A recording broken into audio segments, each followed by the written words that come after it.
আমরা কবি ফারুক আহমেদ এবং কবি বেনজির আহমেদের কবর দেখতে এসেছি 120 শাহজাহানপুর, ঢাকা 1217। আমরা জানি ফারুক আহমেদ যখন মারা যান তখন বঙ্গবন্ধু শেখ মুজিবুর রহমান ক্ষমতায়, কিন্তু তিনি মারা যাওয়ার পরে তাকে কবরের কোনো জায়গা দেওয়া হয়নি। তার লাশ বেশ কিছুক্ষণ ছিল, কোথায় দাফন দেওয়া হবে সেই সিদ্ধান্তে আসতে পারেনি। তারপরে বেনজির আহমেদ দিয়েছিলেন। এবার আমরা আতিক হেলাল ভাইয়ের কাছে আসছি।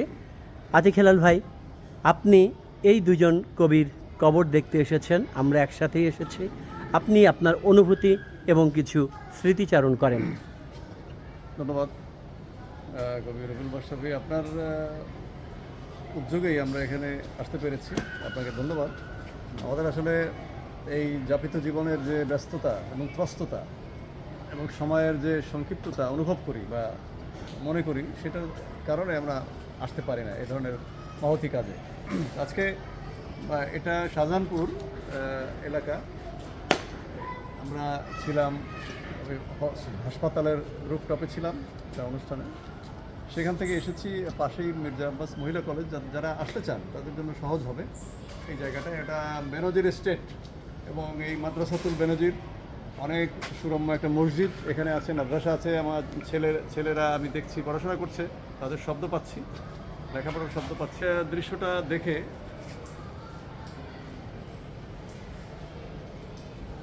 খুবই আনন্দ।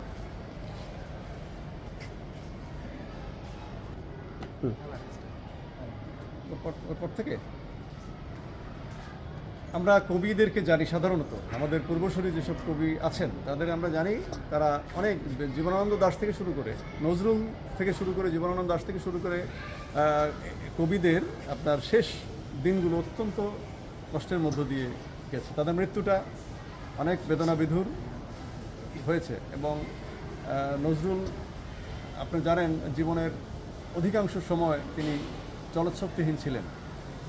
বাংলাদেশে তার কবর হয়েছে ঢাকা বিশ্ববিদ্যালয়ের পাশে। জীবনানন্দ দাশের মৃত্যু হয়েছে ট্রামের নিচে পড়ে, কথিত আছে। এবং কবিরা অনেক দারিদ্র্যের মধ্যে দিনাতিপাত করে গেছেন, বেশিরভাগ কবি।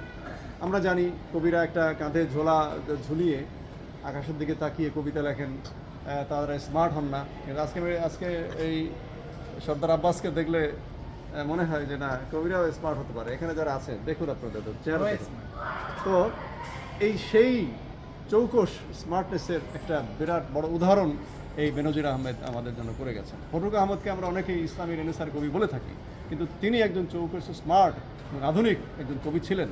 তার লেখাগুলো পড়লে আপনারা সেটা বুঝতে পারবেন।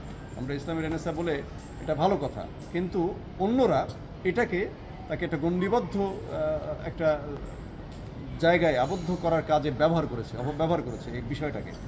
হ্যাঁ, নজরুলের মতো, জসিমউদ্দিনের মতো একজন উচ্চশিক্ষিত মানুষকে আমরা পল্লী কবি বলি, ঠিকই আছে, কিন্তু ওনার লেখা কিন্তু যখন উনি ইন্টারমিডিয়েটের ছাত্র তখন ওনার লেখা কিন্তু পাঠ্য হয়েছিল ঢাকা ভার্সিটিতে।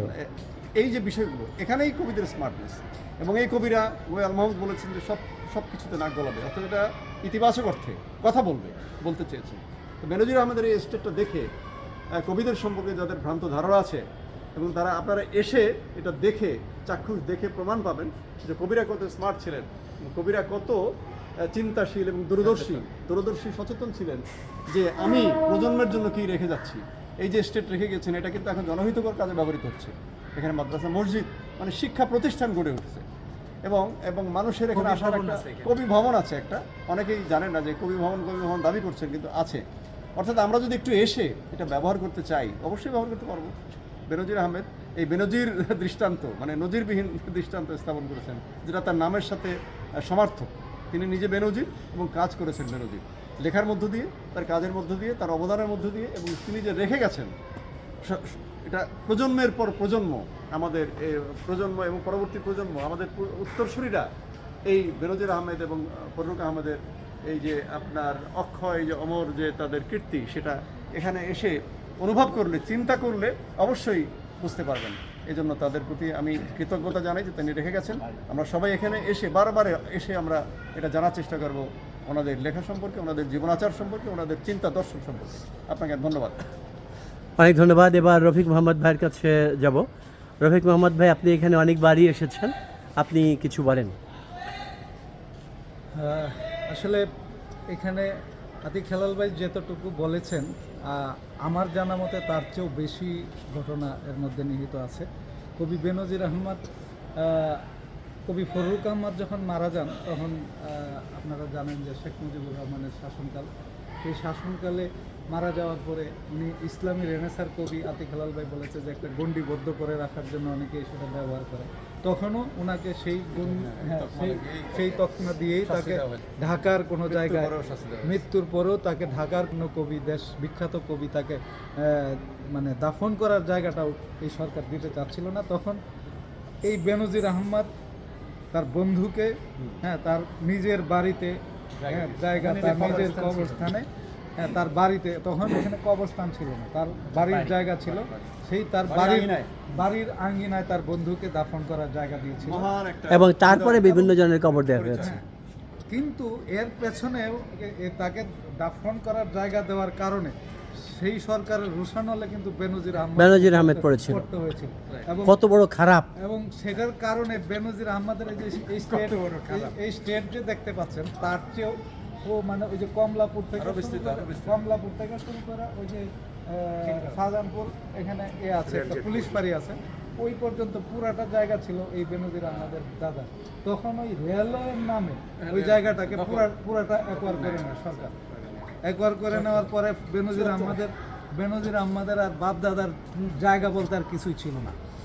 অনেক বড় একটা তথ্য জানলাম। হ্যাঁ, এরপরে এই শেখ মুজিবুরের অবসানের পরে, এই শাসন আমলের অবসানের পরে যখন অন্য সরকার আসলো, যে সরকার আসছে, ওই সরকারের সময় কবি গোলাম মোস্তফা, তালিম হোসেন এবং আরও কয়েকজন মিলে এই বেনজির আহমদের এই পৈতৃক সম্পত্তি উদ্ধারের জন্য সুরক্ষিত করা হয়। সরকার বরাবর আবেদন করে এবং এই সরকার তখন আর পুরাটা দিতে পারে না, এইটুকু জায়গা তার বাপদাদার যে সম্পত্তি ছিল রেলওয়ের নামে অনেকগুলোই নিয়ে গেছে, আর বাকিটা যেটা ছিল তার মানে এটা কিন্তু দলদস্যুতা। হ্যাঁ, ওই জায়গাটা তখন তার সরকার তার বাপদাদার জায়গাটা তার নামে দেয় এবং সেইখানে তিনি তখন এই মানে তার কবি ভবন এবং এই মাদ্রাসা, মসজিদ এইগুলো স্থাপন করেন এবং তিনি জনকল্যাণকর অনেক কাজই করেছেন। আমরা এই মহান কবির আত্মার মাগফিরাতের জন্য অবশ্যই দোয়া করব এবং যারা আছেন সবাই অনেক ধন্যবাদ। হ্যাঁ, আমরা এখানে কবি ভবনেও আমরা আসবো। সর্দার আব্বাস উদ্দিন। আচ্ছা, আমার সবচেয়ে ভালো লাগার যেটা যে একটা বাড়ির আঙ্গিনার একটা কবর, সেই কবরকে কেন্দ্র করে পারিবারিক আরও অনেকগুলো কবর এবং সেখানে একটা কবরস্থান গড়ে ওঠা এবং সেই কবরস্থানের পাশেই এরকম একটা সুন্দর মসজিদ এবং একটা মাদ্রাসা গড়ে ওঠা এবং এখানে মাদ্রাসায় কোরআন তেলাওয়াত হচ্ছে, মসজিদে নামাজ হচ্ছে এবং সেই মসজিদের ঠিক সামনেই এরকম একটা জায়গায় কবির স্থান হয়েছে। যারা চেয়েছিল যে তার একটা ভালো জায়গা না হোক, অথচ আল্লাহর তরফ থেকে ভালো হয়েছে। আল্লাহ তাকে এরকম সুন্দর একটা স্থান দান করেছেন। আমরা আশা করি পরকালের জিন্দেগিতেও কবিকে আল্লাহ ভালো রাখবেন, সুখে রাখবেন এবং জান্নাত নসিব করবেন, এই দোয়া করি। আল্লাহ ধন্যবাদ। এই পর্যায়ে আমরা শুনবো কবি জাফর পাঠান। আমি খুবই মর্মাহত এবং খুবই ক্ষোভান্বিত যখন শুনতে পেলাম কবি ফররুক আহমেদ, যিনি সত্যের পক্ষে কবিতা লিখত, সে মারা যাওয়ার পরে তৎকালীন শাসক শেখ মুজিবুর রহমান তাকে ঢাকায় কবর দিতে দেয়নি কোথাও। তখন তারই এক বন্ধু বেনজির আহমেদ তাকে তার পারিবারিক কবরস্থানে কবি ফররুক আহমেদকে সমাধিত এবং দাফন করার জন্য মানে